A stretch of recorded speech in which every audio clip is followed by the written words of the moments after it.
No one wants you there." Those were the exact words my daughter said to me at 5:12 p.m., just outside the ballroom doors, her voice low, controlled, like she was afraid someone important might hear her but not afraid of what it would do to me. And I remember standing there with a small velvet box in my hands, the kind that fits perfectly in your palm, the kind that carries something you've waited decades to give, and for a moment I thought I had misheard her, because this was Sophie, my only child, the girl I had raised. Alone for 25 years, the girl I had worked double shifts for, the girl whose college tuition I paid by selling the first house I ever owned. So I blinked and said her name quietly, like maybe saying it would remind her who I was. But she didn't look at me the way she used to. There was no softness left, no hesitation, just that tight smile she had learned somewhere along the way, the kind people use when they're being polite to strangers, not mothers, and she adjusted the strap of her dress, glanced past me toward the guests arriving in tailored suits and silk dresses, and said it again, slower this time, clearer, "Mom, please don't make this harder than it needs to be." And that's when I understood. It wasn't a moment. It wasn't stress. It wasn't a misunderstanding. It was a decision, one she had already made long before I walked through those doors, and suddenly the music from inside sounded distant, like it belonged to another life, and I became aware of the weight of that velvet box in my hand, heavier than it should have been, because inside it wasn't just a gift, it was everything I had planned to give her that night, something she didn't even know existed yet. Something she believed would be announced in front of everyone she cared about, and I realized she was asking me to leave before any of that could happen, before I could speak, before I could stand beside her the way I had imagined for years. And the strange thing is, I didn't argue, I didn't raise my voice, I didn't remind her of the nights I stayed awake when she was sick, or the years I spent making sure she never felt the absence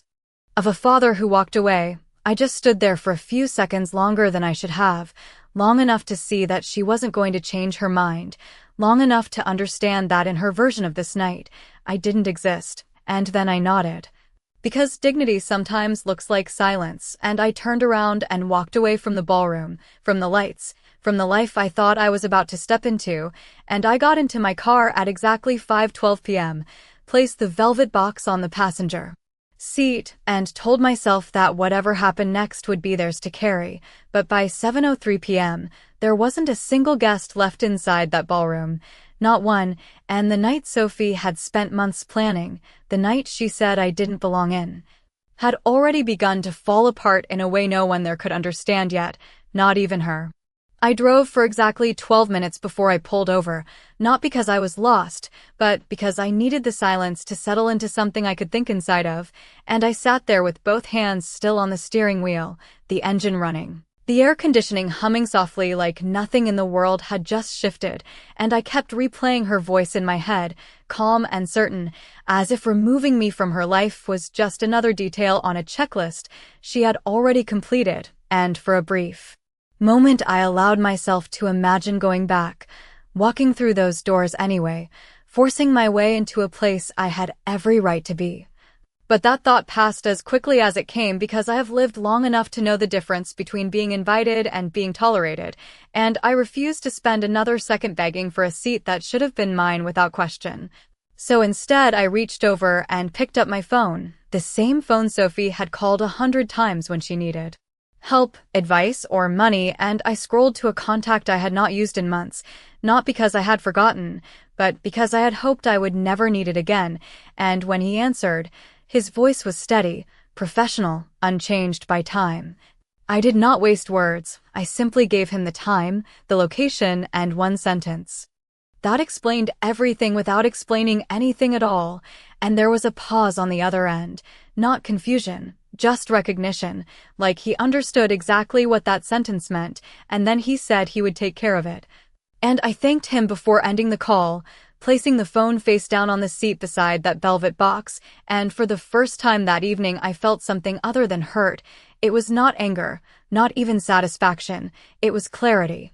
The kind that comes when a line has been crossed so completely there is no reason left to pretend it has not, and I leaned back in my seat and closed my eyes for a moment, remembering the last time I had been inside that ballroom earlier that afternoon, the staff moving quickly, the planner checking lists, the manager greeting me by name because it was my name on every contract that made that night possible, my signature on every document that allowed the music, the catering, the bar, the entire event to exist in the first place.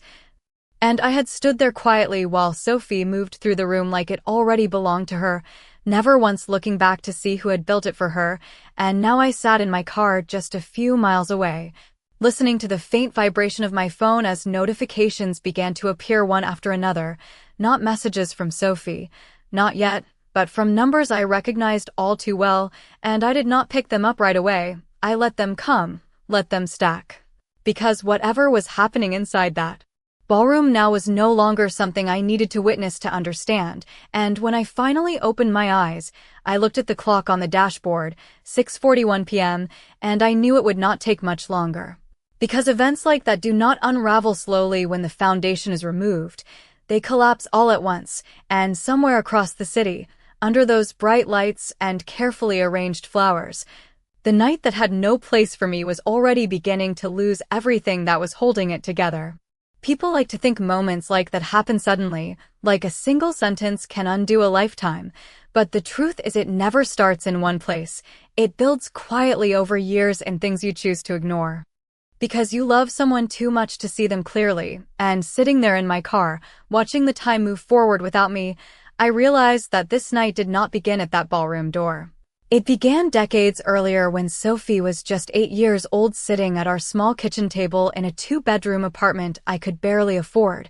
asking me why her father was not coming home, and I told her the same thing I told myself, that we would be fine, that I would make sure she never felt what we had lost, and I meant it. I worked 2 jobs, sometimes 3. I missed holidays, I missed birthdays, not because I wanted to, but because I was making sure she had everything she needed to grow into someone who would never have to struggle the way I did.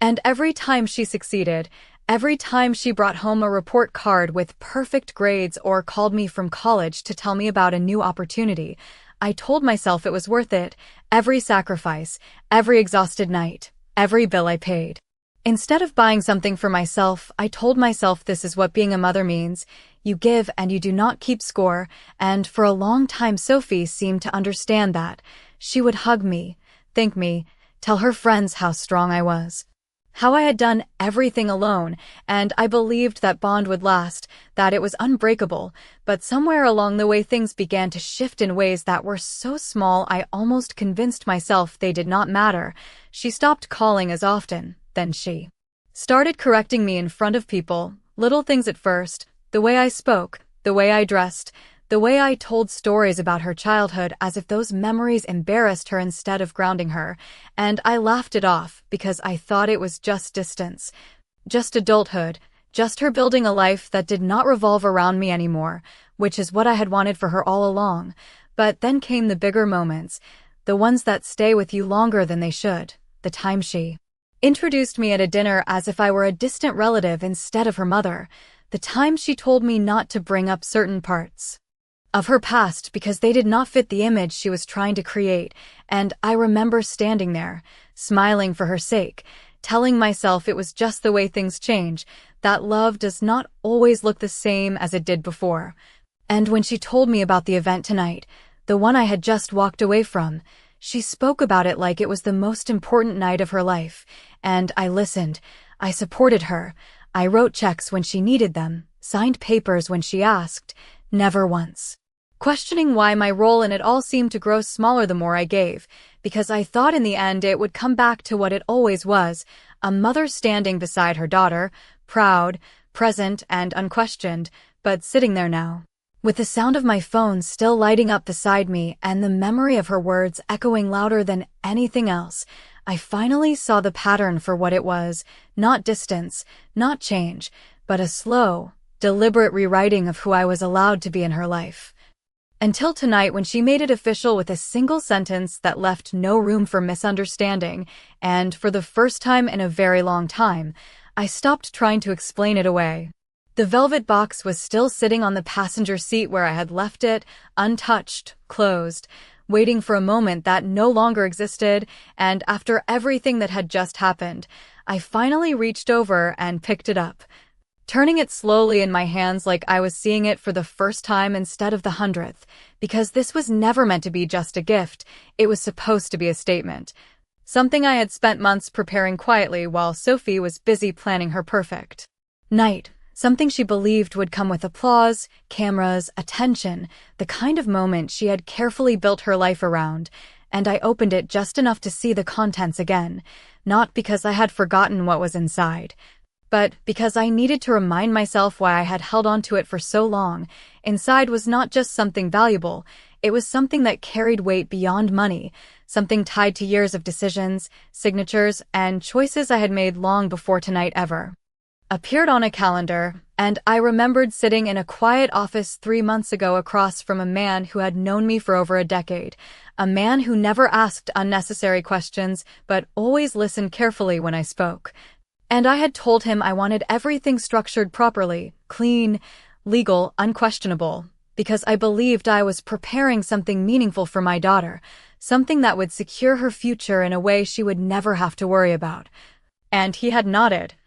explaining each document, each clause, each condition, making sure I understood exactly what I was doing, and I signed every page without hesitation because at the time it felt right. It felt like the final step in a lifetime of giving. And tonight was supposed to be the moment it all came together, when I would stand beside her and place this into her hands, not as a reward, not as a transaction, but as a continuation of everything I had always been to her, steady, reliable, present. But sitting there now, alone in my car with the noise of that ballroom miles away and the silence pressing in around me, I realized something I had not allowed myself to consider before, that everything inside that box, everything tied to it, was never truly hers until I chose to make it so, and that choice had always belonged to me, not to the expectation, not to the moment, not to the image she had created, and I closed the box gently, placing it back on the seat with more care than necessary.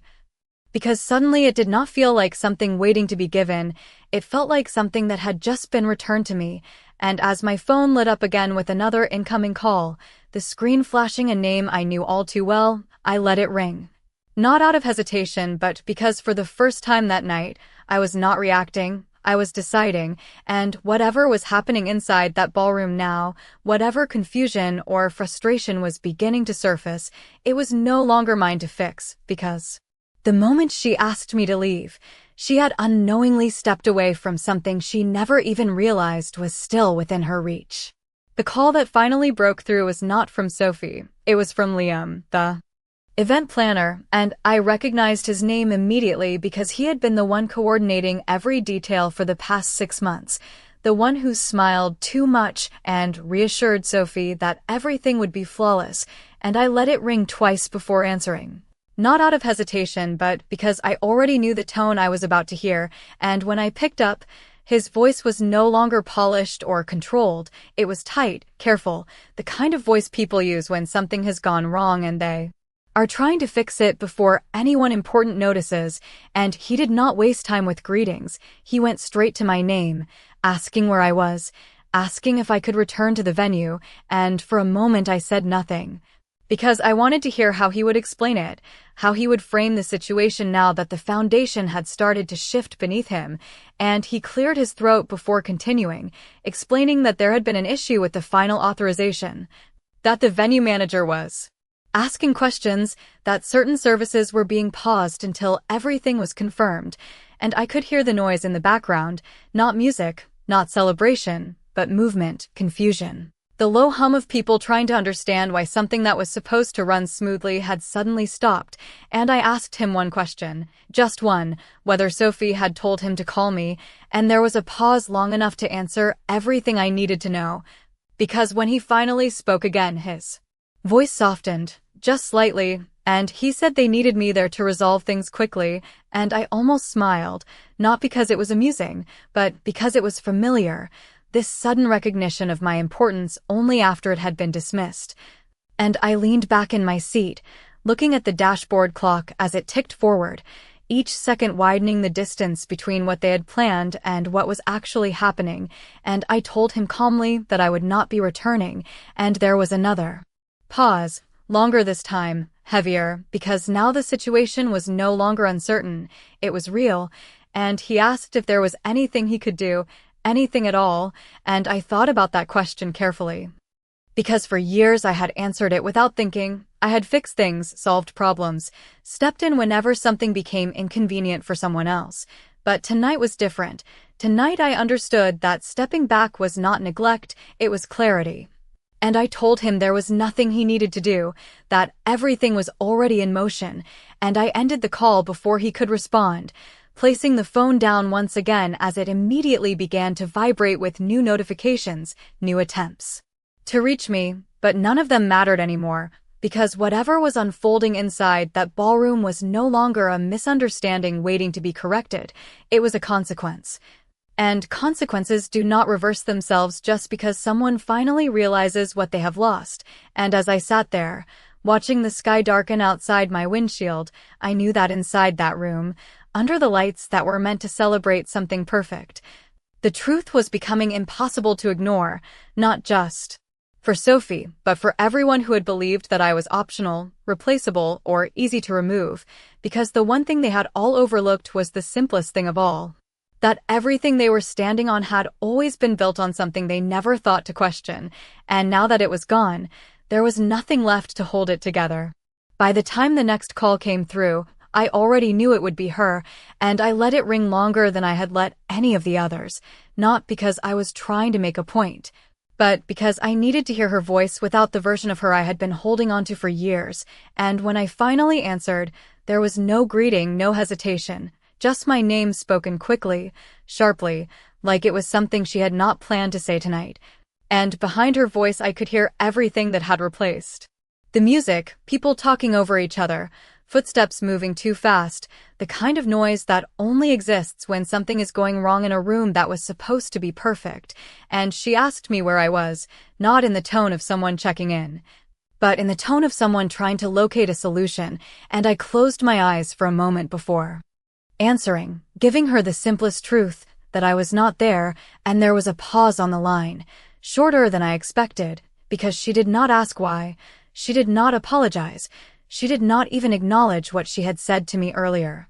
Instead, she moved straight to what mattered to her now, telling me that something had happened with the venue, that people were saying the event could not continue, that services were being stopped, and she said it like it was a misunderstanding I could fix if I just explained it properly, and I listened without interrupting, because this was the first time all night she had spoken to me without control, without that polished edge, and when she finally stopped, I asked her one question. Whether she remembered what she said to me at the door, and there was silence, not confusion, not denial, just silence, the kind that tells you everything you need to know without a single word being added to it, and she exhaled slowly before saying that this was not the time for that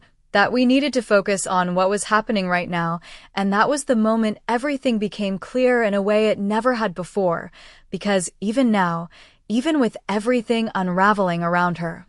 she still saw me as something to be used when necessary and dismissed when convenient, and I realized that if I answered her the way I always had, if I stepped in and fixed this for her, nothing would change, not tonight, not ever. And I kept my voice steady when I spoke, telling her that I was sure she would find a way to handle it, that she had made it very clear earlier that she did not need me there, and there was a shift in her breathing, subtle but real, like something inside her had finally registered what that meant.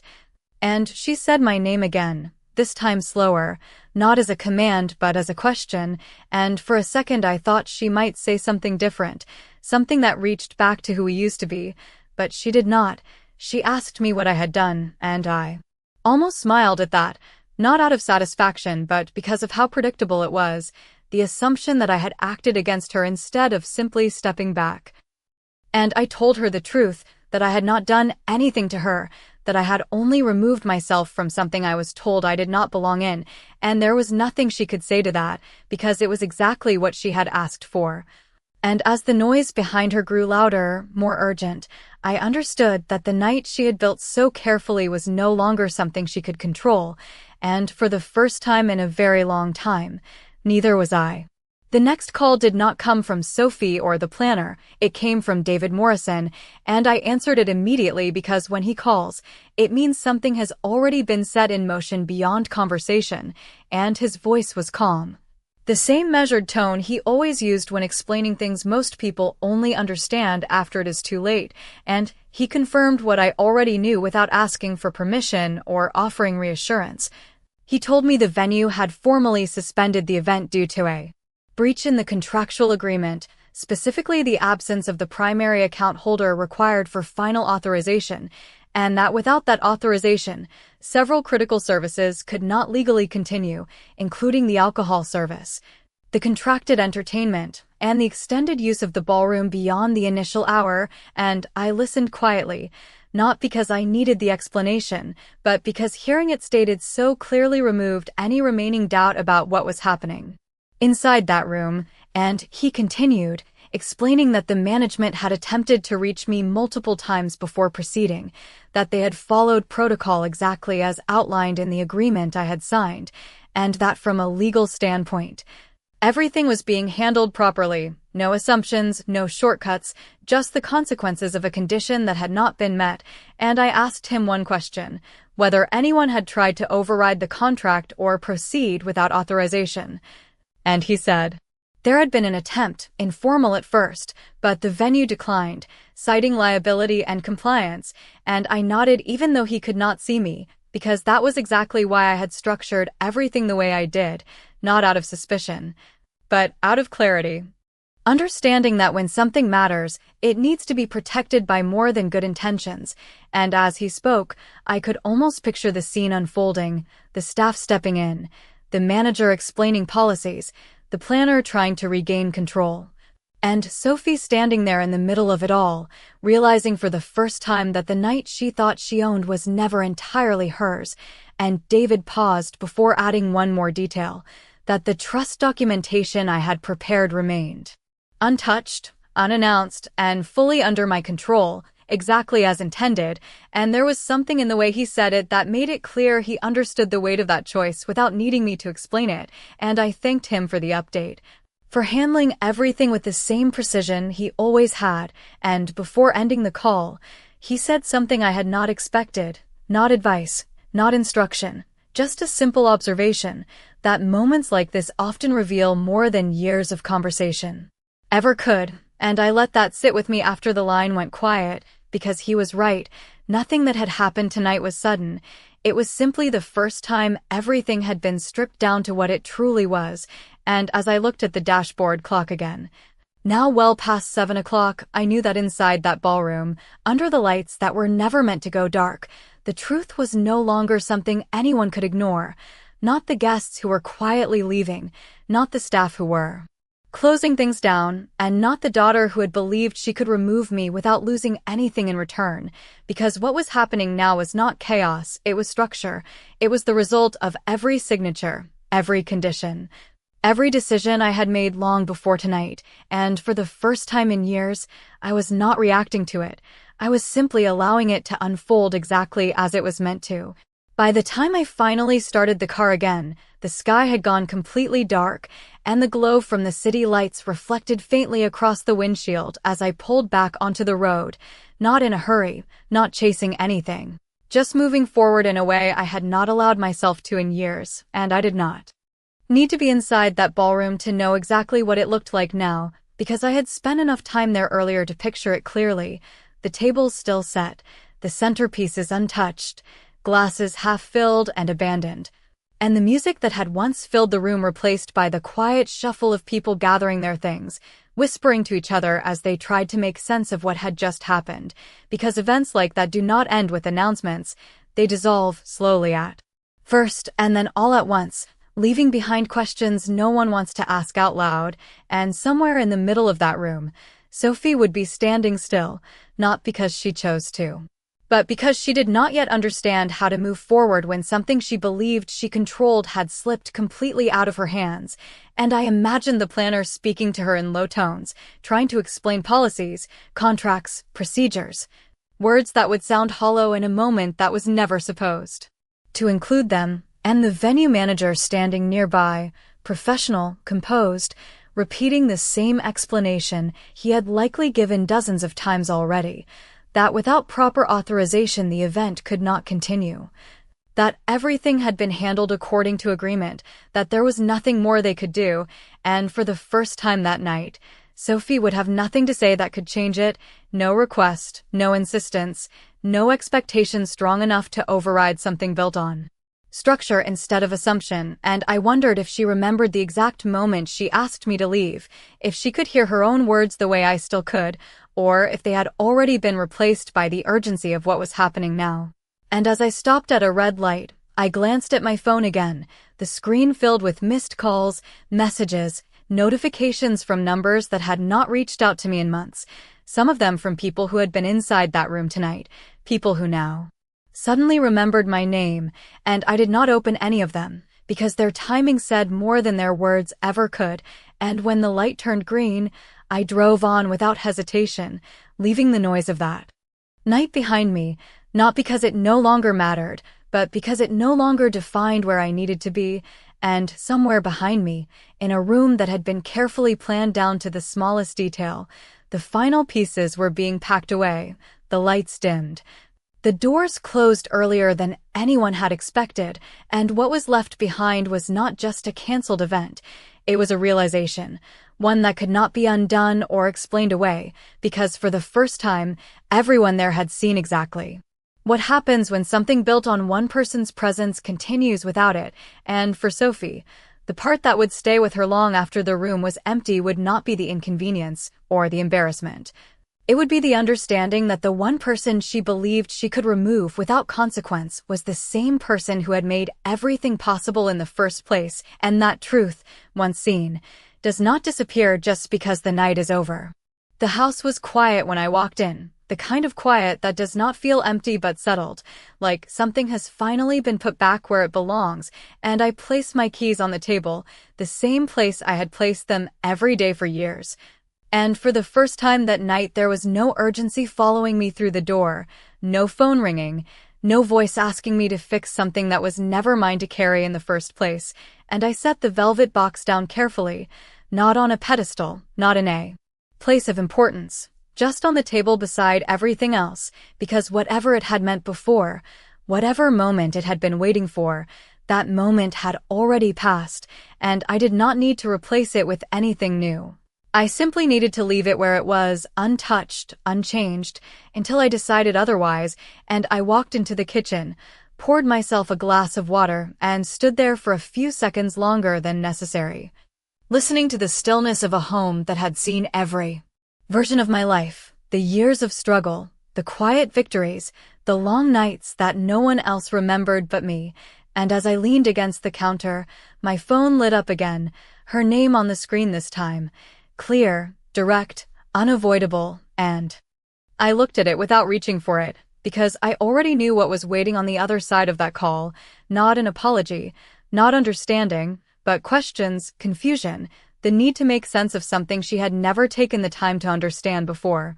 And I let it ring until it stopped, not out of anger, not as punishment, but because some conversations cannot happen in the middle of chaos. They require something she had not shown me yet, and when the screen went dark again, I felt no need to call back, no pull to explain myself, because everything that needed to be said had already been said hours earlier, just not by me, and I moved into the living room, sat down in the chair I had fallen asleep in more times than I could count,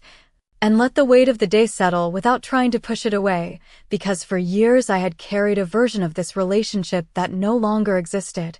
A version where love meant endurance, where silence meant patience, where giving more would somehow bring things back to where they used to be, and tonight had stripped that illusion away in the clearest way possible, not through argument or confrontation, but through absence. Through a single decision to step back and allow everything to reveal itself without interference, And I realized something sitting there in the quiet that I had not fully understood before, that I had not lost my place in her life tonight. I had only lost the illusion